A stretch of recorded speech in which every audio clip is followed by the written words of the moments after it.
welcome to another episode of Yale College Voices, where we amplify diverse perspectives and explore the stories that shape our community. So today I'm honored to sit down with Timeica Bethel, who is the director of the Afro-American Cultural Center and assistant dean of Yale College. So welcome, Timeica.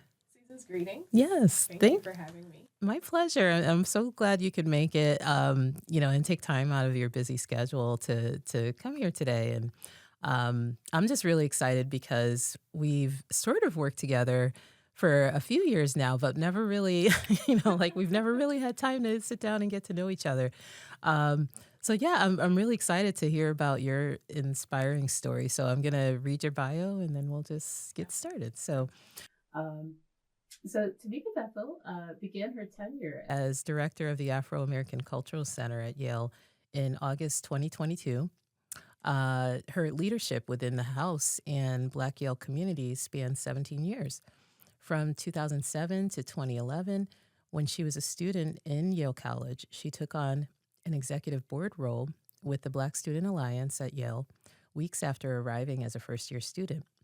And she served on the BSA board until she graduated.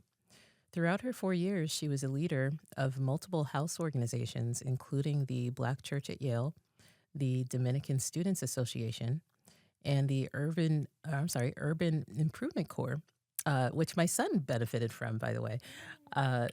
For her high level of engagement, she was awarded the inaugural Caroline Jackson Smith House Leadership Award.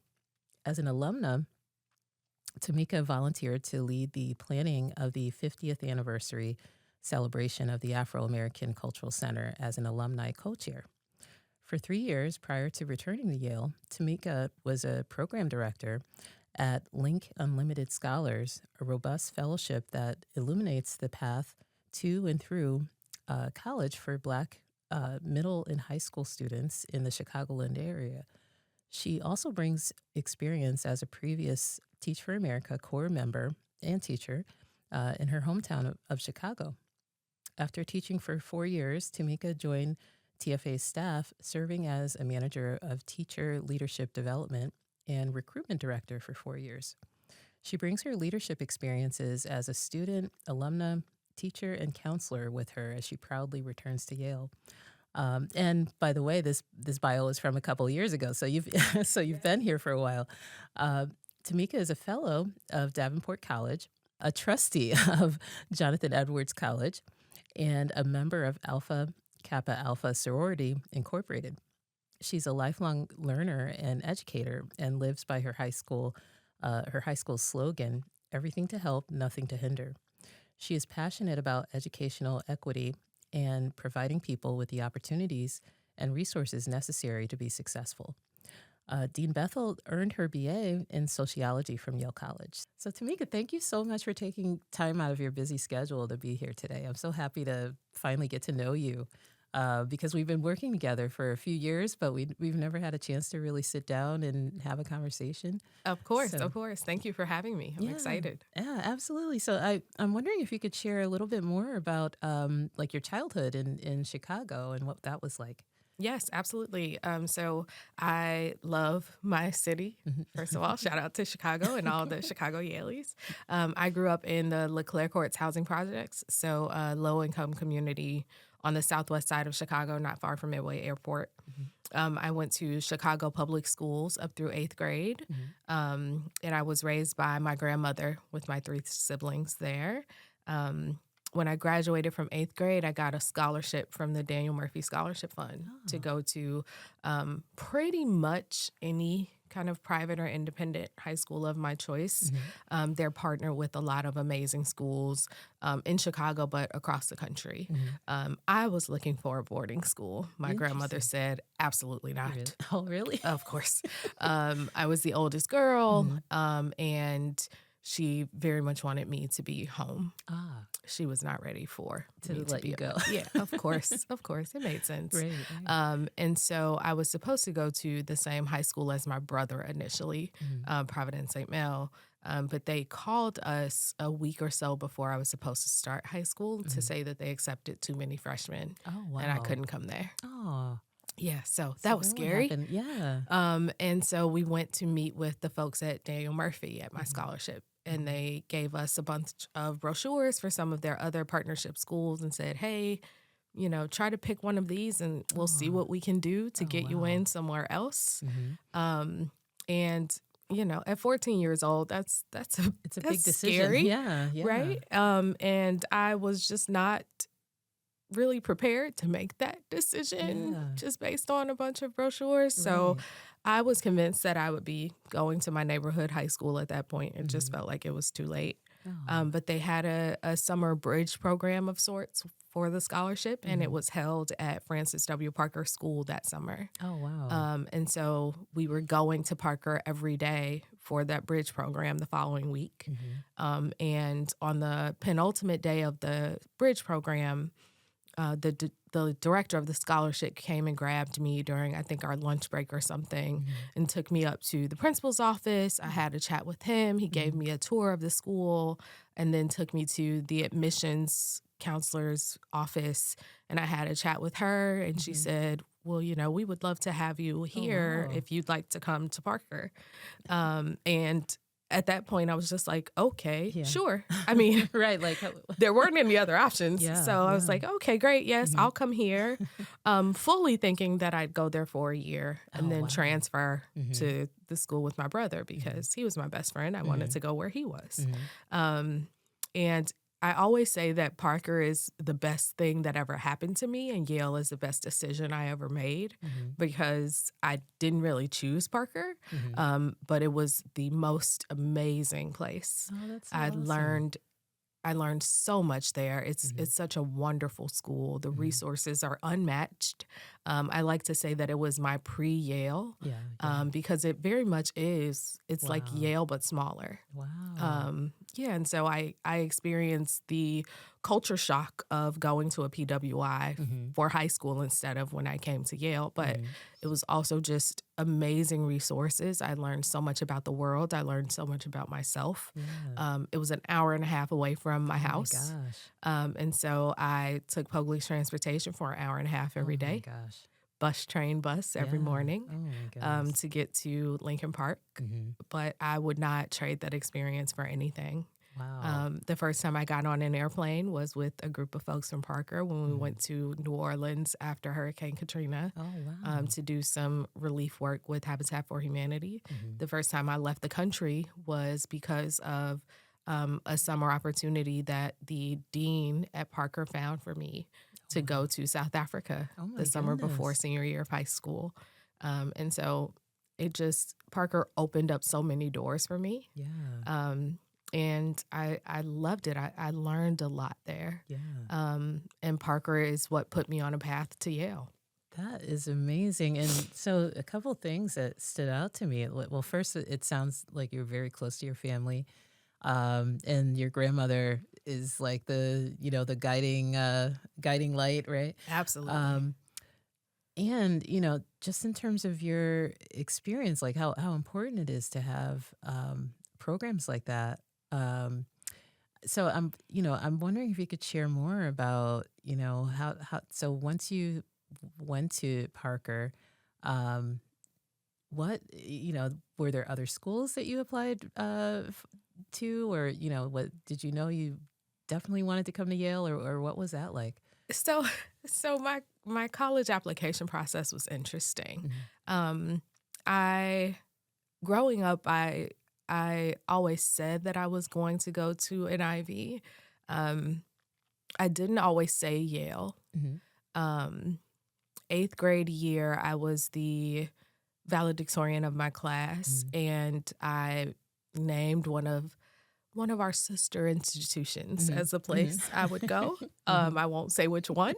And I wanted to be a doctor at that point. I wanted to be a medical examiner specifically. Mhm. And that is because I used to watch a show with my grandmother Mhm. called Diagnosis Murder. Oh, wow. Very, very old program, Yeah, yeah. but one TV in the house. What Yes. she's watching is what you're Yes. watching. Right. And the only Black person on that show was the medical examiner. Her name Wow. was Amanda, Mhm. and she helped them solve crimes Mhm. through science. And I was like, Interesting. she's very smart. I she's want to be doing here. good things. That's what I want to do. Wow. And so I knew that you had to go to really good schools to be a doctor. And so that is what I decided I wanted to be. And, as an eighth grader growing up in the housing projects, people are just like, oh, that's adorable. You have the dreams of going to the Ivy League. Yeah, that is so cute. But not many people believed that that was a thing that I could achieve. Yeah. But I knew I wanted it for myself. I didn't know how to get here, but I knew that this was the goal. Yeah. And so when I got the scholarship and I went to Parker, I just focused on academics. My grandmother always instilled in the four of us that education was the way to get out of our circumstances, right? It was the only way to achieve. Yeah. And she had to drop out of high school because she had my mom when she was 15 years old. So she wasn't able to get the education that she always pushed us to get. Right. And when I started applying for colleges, each of us had to make a list our end of junior year and meet with our counselor at Parker, Susan Weingartner, who's a phenomenal human. I still contact Susan all the time when I need to make decisions now at this old age. And I made a list of 30 or so schools. And this was back in a time when people were not applying to 30 or so schools. That sounds normal, normal in quotes, now to students. But back then that was not a thing to do. I might have had 5. Exactly. Yeah. That was normal. Right. And Susan looked at my list, and there were 1 or 2 Ivies as like super reach schools because I said at 14 that I would do it. But most of the schools were larger state schools. There were some community colleges in case I needed to like stay home, and I was sure I could get into those. And it was a list that I thought was more realistic for me. Yeah. And Susan looked at the list and she said, Timeica, this is not your list. And I said, oh, yes, it is. I wrote this list. That's my handwriting. Yeah. This is my list. And she said, no, I've seen your test scores. I've seen your transcript. I've seen how you operate in this building. I've seen the impact you make. This is not your list. And she crossed off a lot of schools. She crossed off all of my community colleges, and she added a bunch of the Ivies, and she added more schools. And I was just like this lady has no idea what she's saying. Like, I have no money. I can't go to any of these schools. And like, people don't get into these places. But she had been in the work for over 20 years at that point. And I had always been in her office. It was just a place that I felt safe. And so I did my work there. Oh, wow. And there was also a computer there that was often underutilized, and I didn't have a computer at home. So I would get to school early and use the extra computer in the college counselor's office because that's where I needed to do my work. And so she had seen me a lot more than I thought she saw me. So she was just like observing. And, It's very easy to feel invisible and to feel comfortable being invisible in spaces. And I was comfortable in that. But she saw me more than I thought she did. And so she completely changed my list. Fast forward to senior year, it's time to apply. And Parker is one of those places where the recruitment folks from schools come to visit and do these mini sessions. And so Chris Hansen, still remember him, was the Yale admissions officer for Chicago at the time. He came to Parker to do a session, and I had science class, and my teacher would not let me miss class to go to the Yale session. Really? They were like, no, you need to be here. And I was like, okay, guess I can't go. Oh, my goodness. But Chris waited for me to get out of class. Stayed in Susan's office, and after I got out of class, I went up. I thought that Susan would like grab a brochure or something for me so I could read about Yale, but Chris was still there. And so we sat down and had a one-on-one. He asked me about my career goals and my life and all of these things, and I remember the conversation, and he'd said, I strongly encourage you to apply to Yale early. And I said, yeah, sure. Yeah, I'll do that. And Chris was like, yes, early action. The deadline is coming up soon. And I was like, yeah, I'll get right on that, Chris. Thank you. Yeah. And he was like, yes, right around the corner. I Seriously. strongly encourage you to apply early action. And I was like, okay, I get it. Awesome. Early. And so I ended up applying to Yale Early Action, and I got accepted, and I was shocked. Wow. I was shocked. Wow. And it was shocking for a few reasons. One, it was like, okay, Susan knows what she's talking about, which I shouldn't be surprised. Yeah. But it was also just affirming for me as a young, low-income Black girl who felt invisible in so many ways that, like, I can accomplish the things that I said I could accomplish as a young child. And, like, I am capable of achieving things that I thought I could not, and that a lot of people thought I could not. But actually, my Yale admission story is really funny because I wasn't sure I got in. I had to stay after school because I didn't have a computer to log in to see if I was accepted the day that the EA decisions went out. But I also had a part-time job. Oh, no. So there was a bus I had to catch to not be late for work. And so I'm waiting for the clock to strike 5 or whatever time it was that we needed to log in. And as soon as it happened, I logged into the computer, and there was like a dog popped up or something, whatever the graphic was at that time. But the computers there was no sound because it was in a public space in the building. So there were no speakers attached. And so everyone tells me that the bulldog, like, I didn't hear any of that. I just saw a dog. And then I was like, okay, I got to go to work. I don't have time for this. So I logged out of the laptop and ran to catch my bus. Oh, my goodness. And once I got on my bus, I called my grandmother, and I was like, I think I just got accepted to Yale. And she was like, what's Yale? Yeah. And I was like, it's a really great school. It's kind of like Harvard. And she was like, okay. Are you on your way to work? And I was like, yes, I will not be late for work. And she was like, great, I'll see you tonight. So it's just like business as usual. Yep, and that was it. Yeah. Because for my college application process, she just signed papers. She was like, I don't know what this girl is doing. She's doing all this stuff, so sure. But she was like, yeah, what's that? Great, go to work. But then I found out like the next week, when other folks from my school had also gotten in, they were like, oh, yeah, the song played. Did you hear the song? And I was like, what song? What song? Like, what are you saying? But yeah, so that is, once I got in to Yale early, I was like, oh, okay. Yeah. So I don't need to apply to like 15 places. So at that point, my list went from like all of these schools that I think I need to apply to because I'm not going to get in to 5. Yeah. So I ended up applying to Yale, Harvard, Duke, Pomona, and DePaul, and got into all 5 of them, went to visit for their admitted students weekends, and fell in love with Yale during Bulldog Days. So Absolutely loved it. It rained every day. Did it? Every day of Bulldog Days, it rained. And I am not a fan of rain and natural hair. It's just not a thing. Yeah, it doesn't go well. Oh, not at all. And actually, the house was closed during my Bulldog Days. It was during the renovation. So but I was just floating around campus with my classmates, right?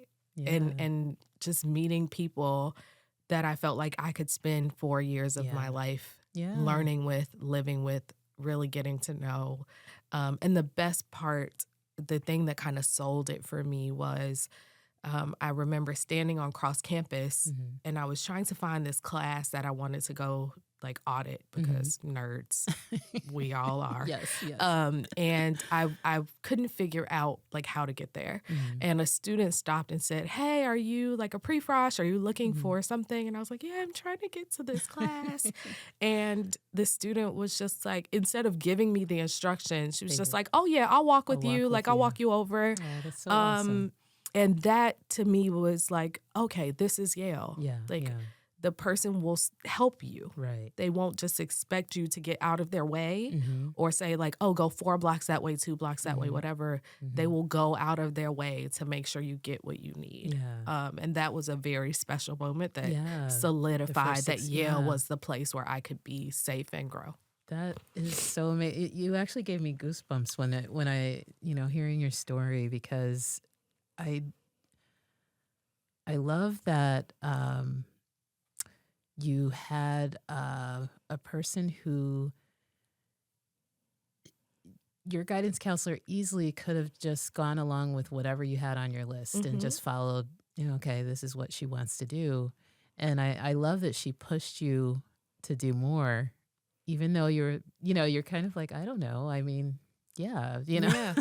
like Yeah. you were sort of lowering your expectations, and she raised the bar for you. Yeah. And it's so important to have someone to do that for you, because Yes. I won't go into my experience, but I had a different experience, and not to say that my choice of school was horrible or anything, but I just had an opposite experience where that person didn't raise the bar for me. So I just kind of, Yeah. I lowered my bar a little bit, and I always think, well, where would I have been if someone just pushed me to do more, Yeah. or to um, apply to a place where I thought I couldn't make it, but they obviously, she believed in you, which is Yeah. so awesome. Um, so yeah, like so you got accepted, and that also, and that's another great thing. I love the story about the student helping you, because I hear that frequently, like just the experience when students come to campus, and I think they watch movies or they watch Right. TV, and there are all these assumptions about Yale and what it's like here, and then you get here and it's a different experience. So I'm curious, like once once you went through Bulldog days, like what was your experience like when you actually arrived on campus? Yeah. So it was a mixed experience Hmm. that first year. Hmm. I came for cultural Hmm. connections, Hmm. so that was my pre-orientation program. Now Hmm. they are the Camp Yale Camp Yale. programs, Hmm. so it's a little different. Right. Um, but I came for CC. Shout out to all the CC family. Yeah. And I met so many people. There were like instant friendships, instant bonds Hmm. formed Hmm. with my classmates, more of my classmates than Hmm. Bulldog Days, but also with the CC counselors and Hmm. upperclassmen who were here, Hmm. just to like bring us into the fold. Hmm. So that was great. And Hmm. then there were some challenging experiences that happened those first few weeks. Hmm. Um, there was some graffiti on campus that was really concerning and anti-Black. Hmm. Hmm. And that was just a shock to the system. Yeah. Yeah. Um, and we, as a class, it was just like immediately like, what is Yale going to do about this? Hmm. Hmm. But there was also empowerment. Um, and it was almost instantaneous, right? Hmm. Like this thing happens. Hmm. And as students, we reacted and we were just like, what will Yale do to fix it? Hmm. And I remember going to my best friend, one of my best friends from Yale, my classmate, Kevin Beckford, shout out to Dr. Beckford. We went to Dean George, who was the director of the house at the time, and I just absolutely Yeah. adore her. Hmm. We said, this thing happened. This is outrageous. Hmm. What will Yale do? And she said, well, what will you all do? What do you want to do? And we were just like, Us. we're Yeah. freshmen. Like, what do you mean? Yeah. Yeah. We just got here 2 weeks ago. Wow. And she was like, well, what do you want to do? Hmm. Talk to your ECs who were the Hmm. peer liaisons at the Hmm. time. And, what do you want to do? There are people here to support you, but Hmm. you're Yaleys now. It's your campus too. So what is it that you want to do?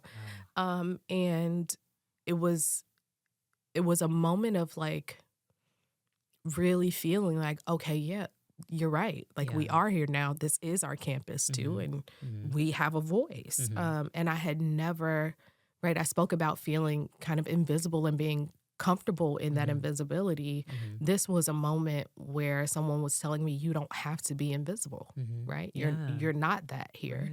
Right. And so we planned a rally Mm. in the Rotunda and Commons. Wow. And again, first month on campus, Right. right? Yeah. What do you mean? I know. And so we planned a march from the house Mhm. to the Rotunda, and then Mhm. we had a rally in the Rotunda. Mhm. And actually, Peter Salovey, who was our dean at the time, dean of Oh, Yale College, wow. came to the Rotunda, and he Mhm. stood there and he listened to us talk about how we felt about this. Mhm. And there was an article in the YDN about it. They covered it. There were so many of us involved in this event. Mhm. There were like over 100 of us that Mm. walked from the House to Commons Mhm. and just like had this moment. Mhm. And it just felt so, again, it was a moment of empowerment and a moment to affirm that we deserve to be here. We have every right to express how we feel about these things, Mhm. and every right to feel comfortable on our campus. Mhm. Your new home, right? Exactly. Yeah. And so it was a moment that could have, it had the potential to make us feel like we didn't belong. Mm. And instead it was a moment that empowered us Mhm. to kind of step up and show that we did, Mhm. Mhm. and that we were here to stay, and we Mhm. were, built to last. Mhm. Mhm. Um, and yeah, so it was a wonderful time of community building, Mhm. even in the face of like a challenging and upsetting Yeah. thing. Right. Right. Yeah. And you could have, like you said, you could have just let it go and accept it, kind of accepted that, oh, this is here, and Right. to make me feel uncomfortable about being here, or, whatever your reaction. But I think it's so awesome that, Dean George, again, kind of, no, we're not doing that. Right. You all are going to have a voice in this, and that's amazing. And like, how did it feel to have the dean of Yale College come to listen? So it was surprising Hmm. because you I didn't expect it. I Hmm. won't say you, Hmm. Hmm. proverbial you don't Right. expect it. I didn't expect for him to take that amount of time out of his day, because we were there for maybe an hour, Oh, wow. maybe more. Hmm. Hmm. And the fact that he stood there and listened, he didn't try to silence us. Hmm. He didn't, grab the mic and say, okay, this is over. There was Hmm. no, Hmm. police presence to try to shut us down or Hmm. anything of the sort. He Hmm. stood there Hmm. and he listened to our words.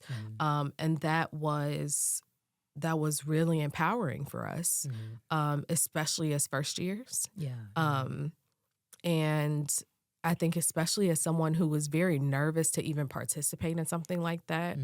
as someone who was here on a full scholarship, right? Yeah. Like, Yeah. you don't want to We're rock the boat right. as You're a worried Figley about. student. You're Yeah. just like, I'm here, I'm grateful to be here. Hmm. I want to stay in my Yes. lane and Yes. get my degree, Right. and to be in the face of the president saying, Hmm. this thing is not okay, something needs to be done about Hmm. this. Hmm. What are you going to do, sir? Wow. Um, is scary. Yeah. Yeah. Um, but he stood there and he took it, and I think at the end he said something about like um, that they were going to have a task force or form some kind of group Hmm. to figure out what needed to be done. First of all, they were investigating the Hmm. graffiti, but then Hmm.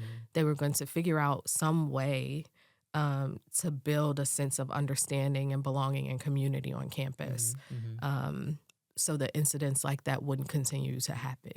Right. Right. And it really felt like we were listened to Yeah. by the Yeah. dean of our college, right? Not Yeah. just a residential college, not Right. just one of our professors, but Right. literally the dean of Yale Yeah. College. Yeah. And so that was really empowering for Hmm. us. It Hmm. was a huge moment. And then I remember the dean of Parker, the dean of my high Mhm. school, emailed me maybe 2 days Really? later the link to the YDN article And and was said, your picture there? "Look at you." No, a quote from Okay. me. And she's just like, "Look at you. You just got there. You're already just being you." And I was like, "Well, I yes, you're know. welcome. I don't know. I'm just here." Yes, yes. But yeah, that was it. It also reaffirmed for me that I made the right choice, Yeah, yeah. because are other schools where Where the that could have been an reaction could issue. have been very different from the Yes. administration. Yes, definitely. Which is so important to have that support, right, Mhm. from leadership to feel, like you said, to feel heard. Was so important. And so that must have been, when I read your bio, when it said 2 weeks into your your Yeah. time here, so that's when you joined. And that's amazing. How did your family react to all of this? So luckily they didn't know too much about these things. And back then, It social was media wasn't it really, wasn't it wasn't really a yeah, thing. yeah, Those were the days when Facebook was like the main thing. Facebook yeah, and MySpace, but right, MySpace wasn't really a place for yeah, like those kinds of hmm posts. hmm Um, and Facebook was still pretty much for just hmm like folks in school. right, right, Um, students. and so my family didn't have it. Hmm Um, and it was very similar to high school, honestly. My family didn't really come to my high school until my high school graduation because it was so far from where we Right, lived. yeah. So my cousin came, she drove my stuff from Chicago to move me Oh into wow. Yale. hmm And then the next time the family came back to Yale was for me to graduate. Oh So wow, they wow. weren't really Yeah, they didn't. keyed into what I Yeah. was doing on campus, hmm which, might have been to my benefit because um, Do I you was think your involved in a grandmother would? lot of things on this campus. Yeah. Yeah, yeah, If she'd seen me marching across campus yeah. 2 weeks in, she might have been like, "Ma'am, What are your you doing? scholarship, Yeah. please go read." So, Yes, yes. yeah. Awesome, awesome. So, um, tell me more, about your time here at Yale. Like, what was that like? And like you said, you got involved with a lot of things. hmm You received a leadership award Yes. during that time. So tell me more about your Yeah. experience. My Yale experience was centered around the house. Mm, The Afro American Cultural Center at Yale, more affectionately known as a house, right. was my home. hmm It really was. It was a place where I felt comforted and safe and hmm heard. hmm Um, and I was involved in so many orgs at the house. BSA, as you mentioned, hmm BK, hmm UIC, hmm um, the Dominican Students Association. Oh man, there were hmm just so many things. hmm Black Women's Coalition. hmm Um, When oh, did if you I have try, time to study? listen, I'm still not sure. Grateful for the degree, not Yeah. quite sure how I got it. That's awesome. I was there every day. I Yeah. mean, I must have been at the house 5 to 6 days a week, honestly. Wow. But it was my place. Yeah, It was yeah. just where I felt comfortable. It was also really helpful that I was in JE, Mhm. which was right across the Right. Yeah, street, okay, right across the street. very convenient. Mhm, mhm. But there were always so many events happening there, Mhm, mhm. and I just wanted to be there. Yeah, yeah. Um, Dean George was there, so I was like, Mhm. "Oh, hi, Dean Yeah. George, Right, greetings." right. Like family, right? Yes, and Yeah, and and everyone at the house was family. yeah. Um, I could not sing, but I was obsessed with shades. Really? So I was like the the top shoopy, which is what the shades groupies were called at Oh, the really? time. I'm old, it's okay. Um, and so I would record all of their Oh, jams. that's so cool. Yeah, so if you look at Shades videos on YouTube and you That hear someone screaming that's you? right by the camera, that's me behind the Awesome, camera. awesome. Sorry, Shades. Um, and I was in the Yale Gospel Choir, Oh, wow. and yeah, it was You really soaked it all I in, like did. the I did. experience, right? I was just so grateful to have this space Mhm. of just this variety. There were just so many groups, and I could learn about so many things. The YASA, the Yale African Students Association, I was just like, oh my gosh, all Really? of these cultures are reflected. Let me learn about things. Yeah. And I wanted to soak it all in. I had not been exposed to such a variety of experiences before. That's so awesome. It was wonderful. It was truly wonderful. So I learned a lot at the house, and I think that I was surprised to see for myself the diaspora, right? The breadth and depth of Blackness, and it was really wonderful to see so many folks who did not identify as Black in the space, right? There were so many members of Shades, of Rhythmic Blue, of the gospel choir who were not Black, but were still appreciative of Black culture and engaging in this space. And so it was just a place to build community and to appreciate and celebrate each other and our talents and our skills. I remember the day of Obama's election, the first time. That was the first time a lot of us got to vote. And I spent the entire day at the house. Wow. Because BSay, we were doing a Ride to the Polls initiative. And so people from around New Haven would call us and say they needed a ride. And we were using zip cars to go pick them up and drive them to the polls. And then we had a watch party in the lighting room, which is on the lower level of the house. And we watched the election results roll in, and there were hundreds of us in the building that night. And so there are moments like that that just live in my memory. It was just a plate. It's just there's just nothing like it. Outside of that, I was at La Casa a lot too. I was also in Silliman a lot. Silliman got renovated my first year. So it was really nice. It was nice, yeah. Yes. The fact that there was a movie theater inside a residential I was just like, what? What does this mean? Yes. So the first time I watched Transformers was in Silliman movie theater, and now I'm obsessed with Transformers. And so having all of these experiences with folks was it was so special. I felt like I could be an adult and a kid at the same time in a really wonderful way. There's something to be said about being the oldest girl in a family, particularly in a Figley household. I was very much a parentified child. And so at Yale, I could be a kid in a way that I couldn't be at home. Interesting. And my friends here extended me the grace of allowing me to be kid-like at times. And so me watching Transformers and reacting to Transformers and doing the moves of a Transformer car and them just being like, oh yeah, Tamika's 12 right now. We're just going to let her be 12 was just wonderful for me.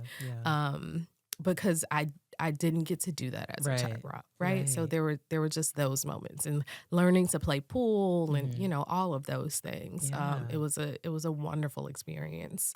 And then senior year, my eyes really opened to life outside of the house in so many ways because of society. I was I had made my own bubble within the Yale bubble to survive in a lot of ways. And I think a lot of that came from the kind of microaggressions that you just have to deal with in a PWI. You just create this kind of safe space for yourself.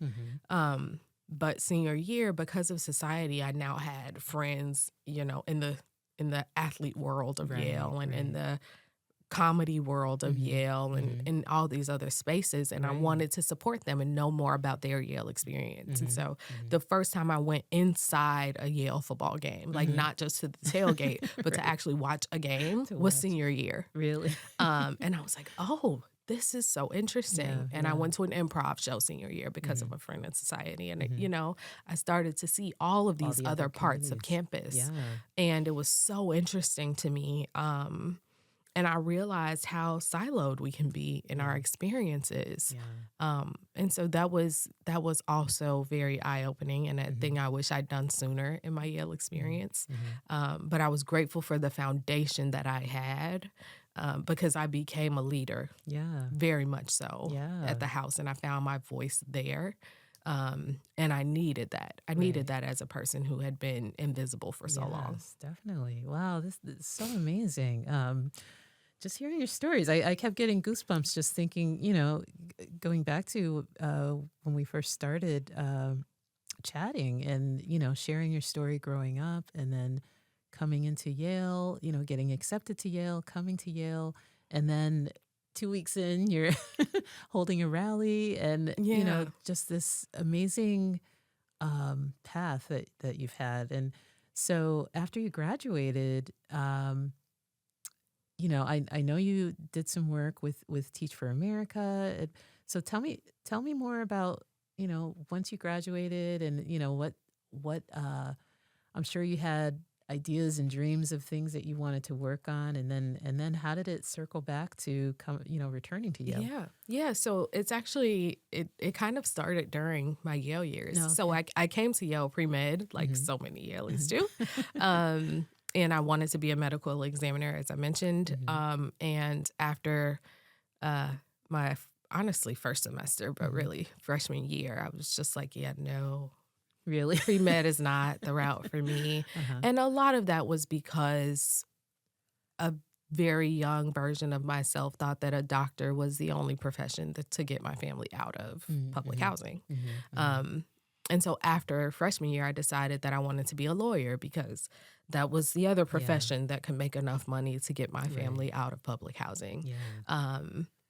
And then I had an internship at a law firm in Chicago, and I realized how little time lawyers have for family. Oh, wow. And family is Key for you. key for me. Yeah. I can't imagine life without time for my family. And so that shifted. And then junior year, beginning of junior year, I looked at my transcript and I highlighted all of the classes that I enjoyed the most. And all of them were cross-listed in sociology. And so that's how I chose my major. Oh, wow. And I majored in sociology, and I had a part-time job on campus with Teach for America, like helping them coordinate events and stuff on campus.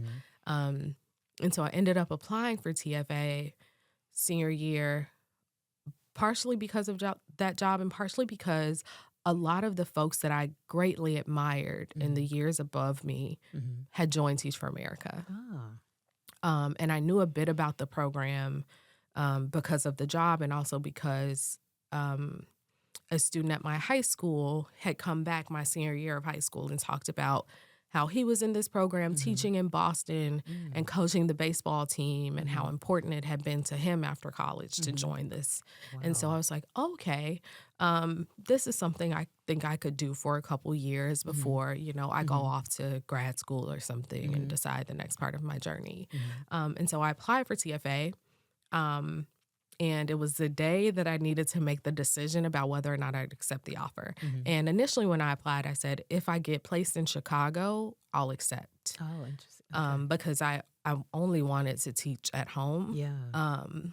And I got it, and I got placed in Chicago, Oh, but my I was still goodness. like, oh, I'm not sure. Really? Oh, I can't tell if this is what I want. And again, it was partially my figly mindset. Like, how am I going to make enough money as a teacher? Yeah. Like, I need to start giving money to my family right away. I was already sending money home from the jobs that I had on campus. And so the thought of going into education, public education, when I have two little sisters and a big brother and a grandmother. And, at that point I had 3 nieces. I was like, this is a teacher? Me? Like, how? And so in true Dean Bethel fashion, I called Susan, my college counselor at my high school, and I said, Susan, I need to decide if I'm joining Teach for America in the next 2 hours. Oh, wow. What am I going to should I do? Yeah. And she said, oh, my daughter's in Teach for America right now in, wow. I think she was in Louisiana. She was like, let me get you Jesse's cell phone number. Call her. So I called Jessie, and she said, Timeica, this is the hardest thing I've ever done in my life. Oh, wow. It's challenging every single day. You need to do it. Wow. And I was like, oh. And so after that call with Susan and the call with her daughter, I logged in and I accepted. Oh, my goodness. And I went home to teach elementary school. Wow. On the west side of Chicago. And I absolutely loved it. And Jesse was right. It was the most challenging thing I've ever done. Wow. But I would not change it for anything in the world. It very much set me up for what I do now. And I went into the classroom with the mindset of setting my students up for success. And I have lived my life since getting to Parker and seeing the motto on the wall of the building, everything to help, nothing to hinder, that has stuck with me for the rest of my life. And I started at Parker in 2003. I very much feel that way.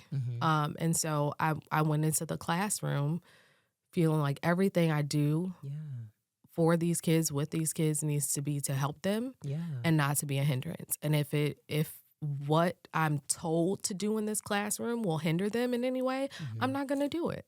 And I will have the data to back up why I didn't do that thing, regardless of who told me to do it, regardless of what standards or whatever are put in place.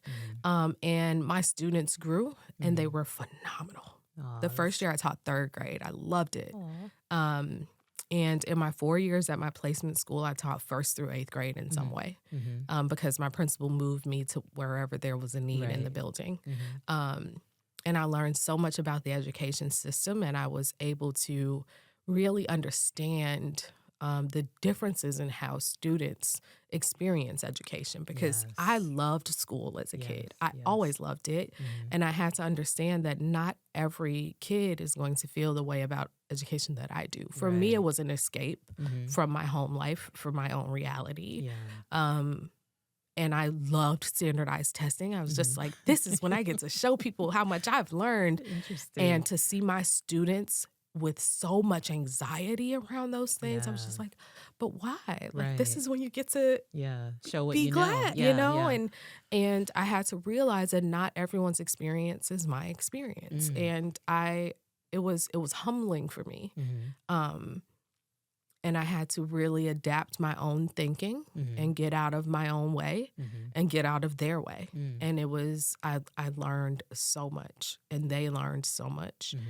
So I taught for a few years, and then I joined TFA staff, and I coached teachers for a couple years, K through 12, and actually a couple of teachers in alternative schools, so 12 plus.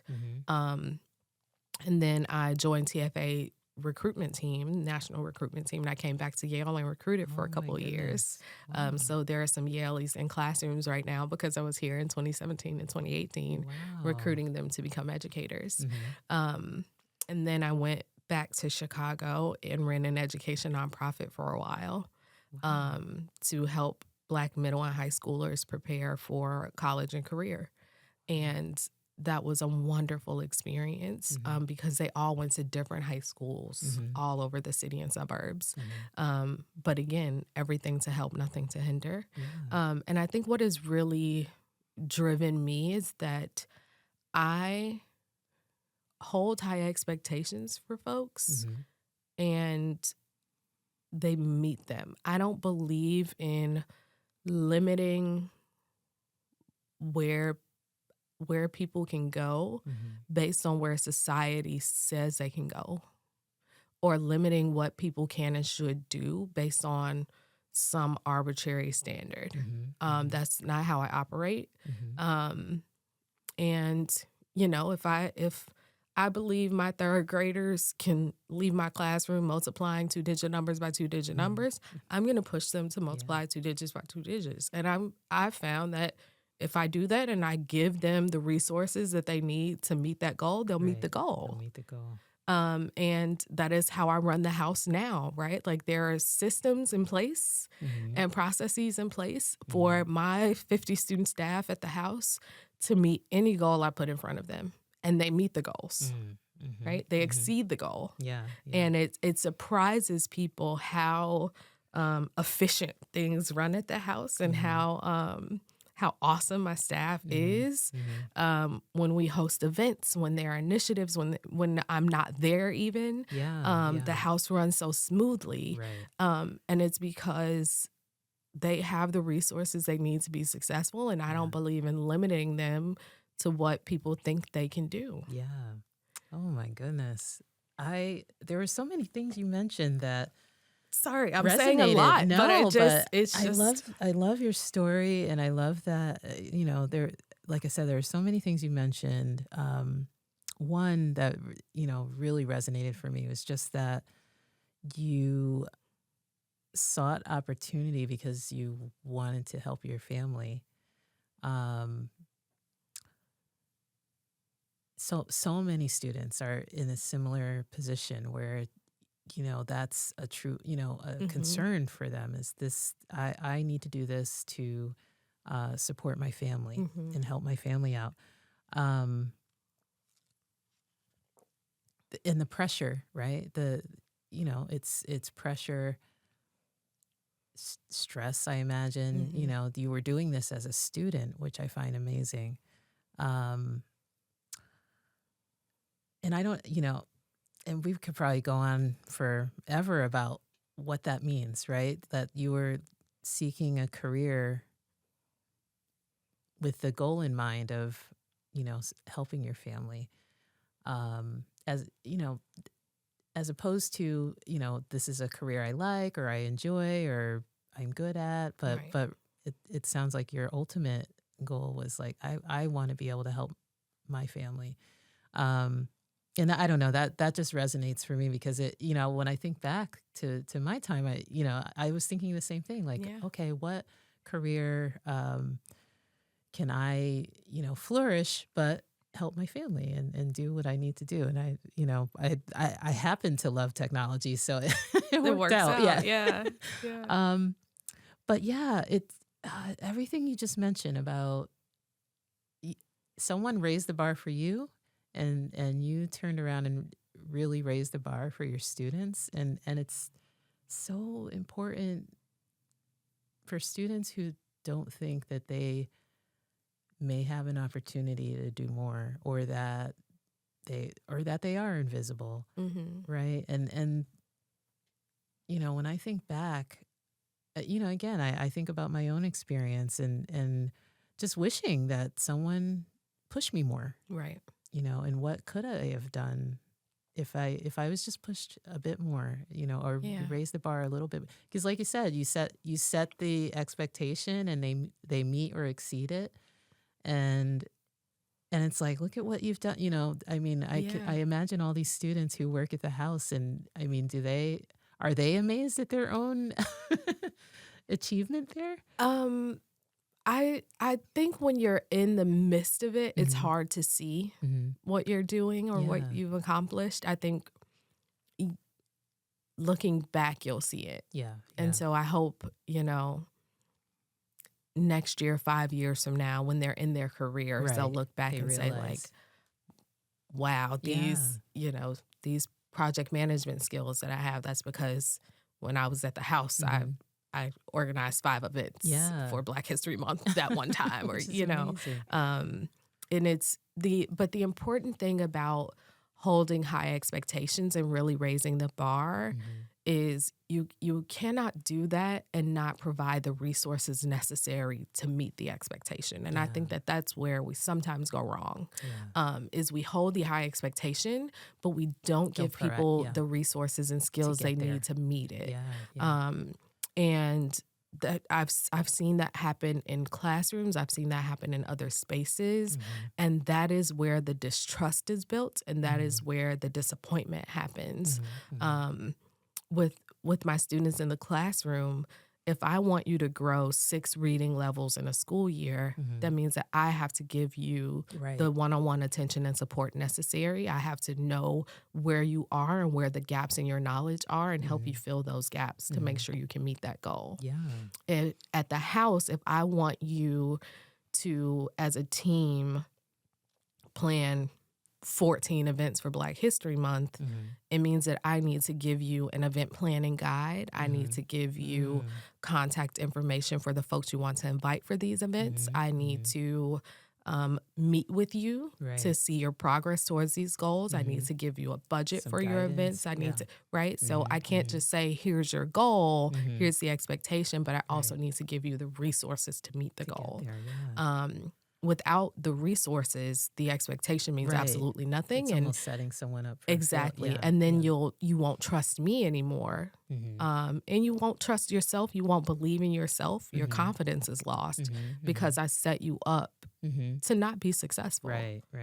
Yeah. So Timeica, I wish, we could talk all day because I love hearing your story, and I know that the house is super important to you, and you're so committed to your work there. And I wanted to make sure we had time to sit, talk about, what is the house? And obviously it was like your second home during your time here as a student. But why don't you tell us a little bit more about, the things that are going on and things coming up? And I'd love to hear more. Yes, the house is a wonderful place. It was founded in 1969, so we're turning 55 years old this year. Nice. And we're celebrating our 55th anniversary at the end of March. Wow. So March 27th through the 30th. And we have a wonderful weekend of events planned. All of it can be found on our website. So if you Google Yale AfAm House, you'll find our website. It's a longer handle that I won't take up our time. I could say with afam.yale.edu. afam.yalecollege.yale.edu. Yes. I should know that. And you click AfAm 55 and you'll see everything for the weekend. But it's truly wonderful. The house has an anniversary every 5 years. And this year will be very special. The house was founded, I should say, by 3 Yale undergrads, Don Ogilvy, Armstead Robinson, and Glenn D. Chabert at the end of the 60s. Wow. And it is meant to be a home away from home for Yale's Black student community and all folks at Yale who wish to learn more about and celebrate the Black diaspora. And so for the anniversary, we have Dr. Elizabeth Alexander from the class of 84 coming back to do our keynote address at the award ceremony in Gala on the 29th. One of my classmates, Kevin Alushila from the class of 2011, aka KO, of Pentatonics, is coming back to perform and do a talk in Woolsey Hall on the 28th. Wow, okay. Yes, and he's performing with Julian Davis Reed from the class of 2013, who's a member of the Juju Exchange and a wonderful jazz musician. And we have so many events, so many panelists. There are over 30 speakers coming back. Professor Daphne Brooks is doing a lecture that weekend as a part of the anniversary. Professor Philip Solomon is doing a lecture. Rihanna Gunright, who's a Rhodes Scholar, class of 2011, is coming back to do a lecture. She's one of the architects of the Green New Deal, so she's going to talk about environmental justice and environmentalism. We have panels of alumni and students talking about passing the torch, panels of current students talking about the future of the house, right? Wow. There's so much happening that weekend. There's a student performing arts showcase in Woolsey Hall. And the theme of the weekend is a house built to last, celebrating our past while planning for a sustainable future. Wow. And so it's really awesome, very timely, and a very important moment in our history to really sit back and reflect about where we've been and the impact we've made as Yale's first cultural center and the first Black cultural center of the Ivies and one of the first in North America. Wow. But also to plan for where we want to go for the next 55 years. So, and little known fact, actually, Secretary Kim Goff Cruz is one of my predecessors. Oh, interesting. So she used to be director of the didn't know house. that. Yes, and she'll be on a panel with me and some of the other previous directors to kick off the weekend on March 28th. That's amazing. Yeah, we have a lot happening. Oh, that's so awesome. And I hope I can take part in it because it is an amazing place. Even when you first walk in, it's for those who haven't visited the center. I think even just the feeling of when you come through the doors, it's an amazing building, and like you said, it's a second home for many students. Oh, I wish we could talk longer. Yes, yes. But I'll have to come back. I'll come yes, back. yes, definitely. I know We'll we make have to have a time. part 2, right? Yes. So Timeica, I just really enjoyed getting to know you today because, yeah, I mean, we've never had a chance to chat about like, what brought you to Yale and all of these things that make you who you are, which I just find fascinating and amazing because I really love that someone, like I said earlier, they set the bar higher for you, and it's like, look what that, someone doing that, look how it changed the trajectory of your life, Truly, truly. which is amazing. And that you, in turn, you pass that on. You've passed it on to who knows how many different people. And I just think that's, you almost forget what kind of effect you can have on someone's life when you do that. So just thank you. Thank you for sharing your awesome journey with us today. And I wish we had more time to chat about it, but it's so inspiring because, again, I just think it's so important to remember that, you may think you have that, whether it's a very little effect or but it could change someone's experience, or like you said, the student who helped you on campus that day on Bulldog Days. And look at where you are. I have no idea who that person is, but thank you. Yes, and it's like, look at how it changed your perspective of the school and being truly here. a ripple. Yeah, and that's so awesome. And I, again, just thank you for taking the time because, when we were trying to schedule and you mentioned, oh, my day ends at 10:30. Yes. Which frequently, and to me, I was like, wow, that's amazing dedication, to the work that you do. And, if no one has told you, I appreciate it because it's the house wouldn't be what it is without people like you who put that time into it. You could easily just say, oh no, I'm done at 5, and or maybe not easily, but I mean, you could be one of those people and it wouldn't be what it is without someone who's really, putting blood, sweat, and tears into truly, into the work that you do. And we did a technology evaluation recently, and when you started sharing this, sometimes you do things out of your own pocket to make things happen, at the house. And I found that and you're helping your family, you know what I mean? And it's like,